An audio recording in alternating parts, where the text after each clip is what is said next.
நான் சொல்லக்கூடிய சில அறிகுறிகள் உங்களுக்கு நடந்திருக்கான்னு பாருங்க. இவங்க கட்டாயம் கவனமா இருக்கு. அனைவருக்கும் அன்பான வணக்கம். கண் திருஷ்டி தரித்திரம் படுத்துவதற்கான சில அறிகுறிகள் என்னங்கிறத பார்க்கலாம்.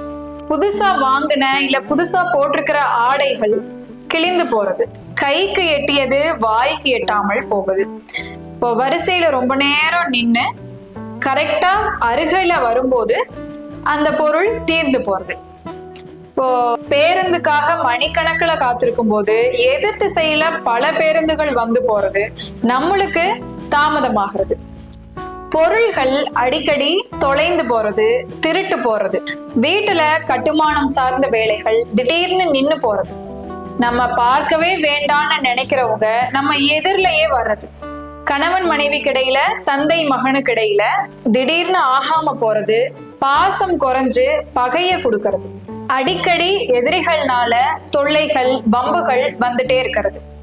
இது போன்ற கெடுதல்கள் கண் திருஷ்டி தரித்திரத்தினாலதான் அதிகமா உங்களுக்கு நேரிடுறதுக்கு வாய்ப்புகள் உண்டு. இது போன்ற கெடுதல்களை சில தோஷ பரிகாரங்கள்னால நிவர்த்தி செய்யலாம். தேய்பிறையில தான் செய்யணும். இதுக்கு எளிய பரிகாரம் என்னன்னா, காலையில எழுந்து யார் கூடயும் பேசாம சுத்தமாகிட்டு பூஜை அறையிலையோ கோவில்லையோ சுவாமி படங்களுக்கு முன்னாடியோ ஒரு 1.5 மணி நேரம் மௌன விரதம் இருக்கணும். இது தனிமையில இருக்கிறது ரொம்ப விசேஷம். 48 நாள்ல நம்மளை பிடித்த பீடைகள் விலகி போகும். பிறரை வசியப்படுத்தக்கூடிய மனோசக்தி தெய்வ பலம் கிட்டும். வாழ்க வளமுடன். வணக்கம்.